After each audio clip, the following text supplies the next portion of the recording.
Bom dia, meus amados alunos do 6º ano da Escola Promove. Olha só a música maravilhosa que eu coloquei para vocês ouvirem agora, ó. Essa é uma música tradicional da Grécia. Essa música acompanha uma dança tradicional também. O nome dessa dança é Zorba, certo? Muito bem. Por que eu estou iniciando a aula tocando a música tradicional grega que acompanha uma dança tradicional grega? Alguém tem ideia de por que estou fazendo isso? Porque hoje nós iremos, meus amados, conhecer um pouquinho mais do povo grego, um dos povos mais importantes da história da humanidade, né? É um dos povos que é o povo que vai influenciar boa parte da nossa maneira de viver hoje. Para vocês terem ideia, os gregos criaram a filosofia, criaram a democracia, criaram a cidadania, né?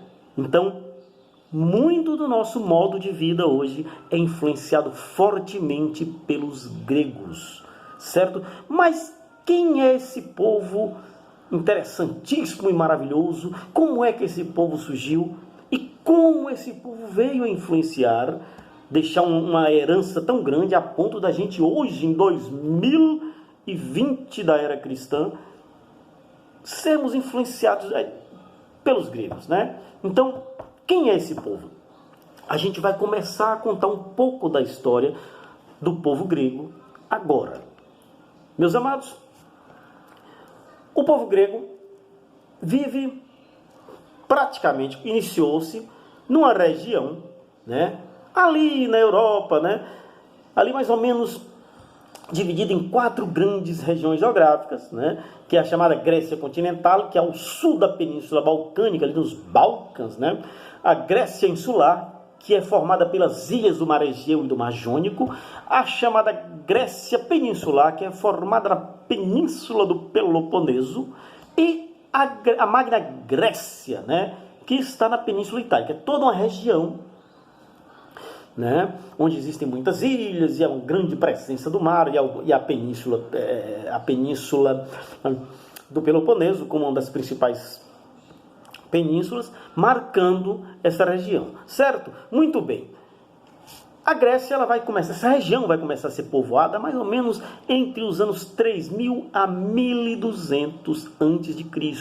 Os povos que formaram o povo grego vão começar a ir para esses lugares, certo? E um dos lugares mais importantes para o surgimento da Grécia, do povo grego, né, é a chamada Ilha de Creta. A Ilha de Creta fica no mar Mediterrâneo. Vocês, com certeza, talvez nem lembrem da Ilha de Creta, mas com certeza vão se lembrar de um evento, de uma história maravilhosa, né, que faz parte da mitologia grega, que se deu na Ilha de Creta, né? Olha que interessante. O povo grego também é chamado, a civilização grega, a civilização cretense, é chamada também de civilização minoica. Agora, por que minoica? Existia em Creta um grande rei, um rei chamado Minos, certo? E tem toda uma mitologia em torno desse rei. Eu vou contar agora a mitologia, a história mitológica do rei Minos, né? Muito bem. Meus amados, o rei Minos era um rei de Creta e ele tinha, meus amados, um acordo onde ele, todos os anos, ele ofereceria para o deus Netuno o seu melhor touro. A ilha de Creta era conhecida pela produção dos melhores touros de toda a Grécia, né? Então, touros magníficos. Então, o rei Minos tinha feito um acordo com o deus Netuno de todo ano ele escolher o melhor touro e oferecer esse touro para o deus Netuno, dar no templo do deus Netuno. Acontece, meus amados, que teve um ano que o rei Minos produziu um touro tão maravilhoso, saudável, bonito, o pelo brilhante, né? Então, lindo touro, muito bonito, muito saudável, um espécime fora de série, algo espetacular, que o rei Minos ficou encantado com a beleza daquele touro e falou assim: esse touro eu não vou dar para o deus Netuno, né? O que é que eu vou fazer com esse touro? Vou escondê-lo e dar o meu segundo melhor para o deus Netuno. Só que, meus amados, não se engana um deus, principalmente um deus da mitologia grega, né? E vai acontecer que o deus ficou sabendo que Minos enganou e deu o segundo melhor touro e não deu o primeiro. O deus fica irado, zangado, mas fala assim: eu me vingarei. E aí ele faz com que a mulher de Minos engravide, fique grávida, e quando vai nascer o bebê vem com corpo humano e cabeça de touro. Qual o nome do bebê? Minotauro, o touro de Minos, do rei Minos, certo? Então, o Minotauro nasce, né, a partir de uma ação vingativa do deus, que faz com que a esposa do rei Minos engravide e tenha um filho, metade o corpo humano, cabeça de touro, o Minotauro. E aí, amados meus, o rei Minos fica envergonhado, né? O touro de Minos era a vergonha do rei Minos. O rei Minos decide então, meus amados, construir um labirinto gigantesco, onde ele coloca o Minotauro lá dentro. E naquela época, a ilha de Creta era a ilha mais poderosa de todas as regiões da Grécia, né? Então o rei Minos era o rei mais poderoso. Todos os outros reis da Grécia pagavam tributos ao rei Minos, em ouro, em vinhos, em azeite. Então tudo que eles fizessem, eles pagavam para o rei Minos. E o rei Minos exigia anualmente 7 rapazes e 7 meninas, 7 moços e 7 moças, como oferenda, para pegar essas 7 moças e 7 moços e dar para o Minotauro. Detalhe, meus amados, o Minotauro era carnívoro, comia carne humana. Então, anualmente, eles escolhiam 7 meninos e 7 meninas e levavam como sacrifício para o rei Minos. E aí o rei Minos encaminhava essas 14 jovens para o Minotauro devorar. Pois é, acontece que o Minotauro vivia num labirinto e tal, e aí os jovens eram levados para lá, e eles se perdiam no labirinto. O Minotauro conhecia o labirinto, e aí devorando um por um, e ficava um tempo gordinho, né, comia, ficava satisfeito, né? Pois é, meus amados, acontece que teve um que dentre esses 14 jovens foi um herói grego depois ficou muito famoso, um rapaz jovem chamado Teseu. Teseu era um rapaz esperto, era um herói, era esperto, inteligente, forte. Quando Teseu chega lá, Teseu cai nas graças da filha do rei Minos, né, que não gostava de viver na ilha, queria fugir da ilha, mas não podia. E aí ela faz um acordo com Teseu, fala assim: olha, se eu te ensinar a sair do labirinto, você me leva com você? E aí o Teseu fala: tá, levo, sim, lógico, evidentemente. Pronto. Ela ensina o Teseu como sair do labirinto. Ela dá para o Teseu um novelo de cordão.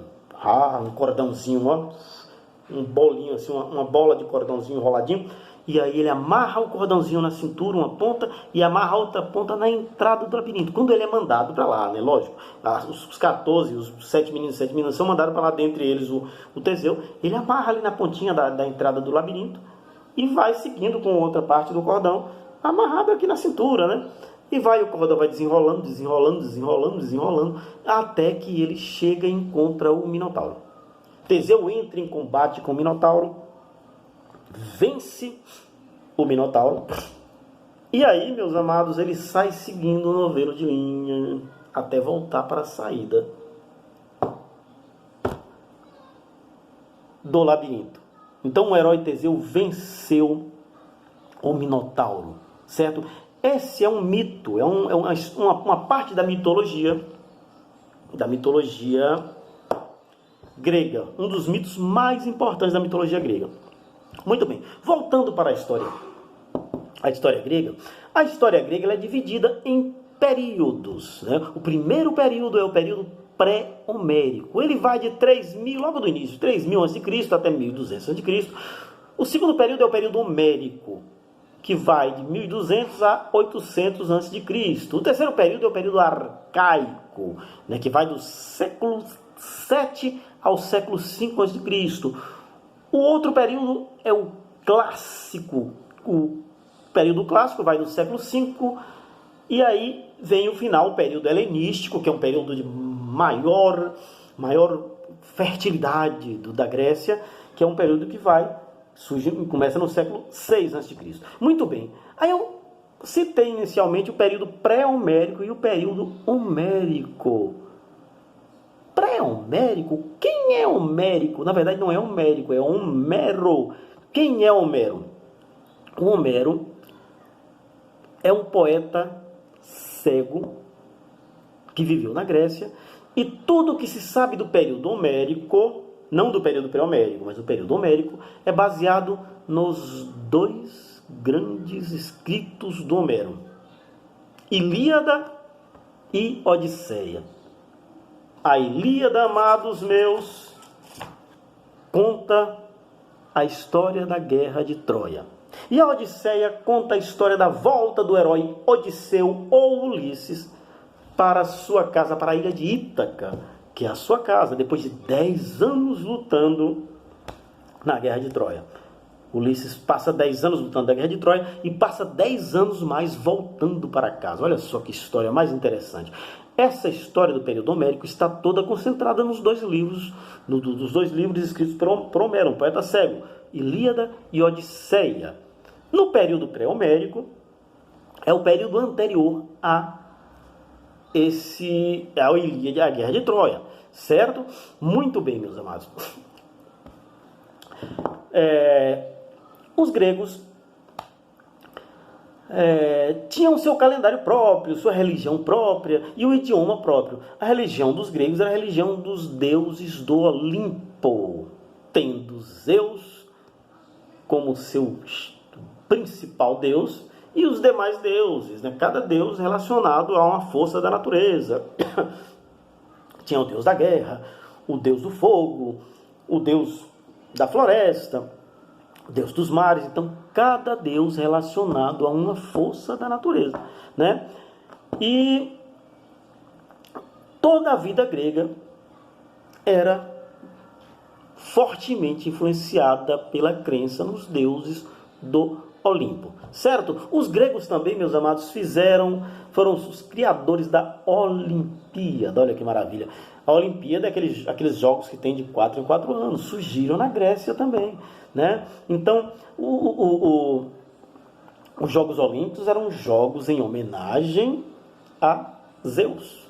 Todo ano tinha os jogos em homenagem a Zeus, então tinha os Jogos Olímpicos. Esses jogos, meus amados, o campeão dos Jogos Olímpicos ganhava uma coroa de louros, né? Louro é aquela plantinha, né? Então fazia uma coroa assim de louros, colocava e ganhava uma coroa de louros. Então, a gente iniciou aqui um pouco da história, deu uma introdução da história do povo grego que a gente vai desenvolver ao longo dessas próximas aulas, certo? Eu peço então aos meus amados idolatrados, salve, que abram um módulo, que estava com saudade de dizer isso para vocês, na página 156 e responda a atividade, 2 questõezinhas que estão lá, 156 até a próxima. Deus abençoe a todos, tenham um dia maravilhoso. Logo, logo estaremos juntos presencialmente com fé em nosso Senhor Jesus Cristo, para sempre ser Deus louvado.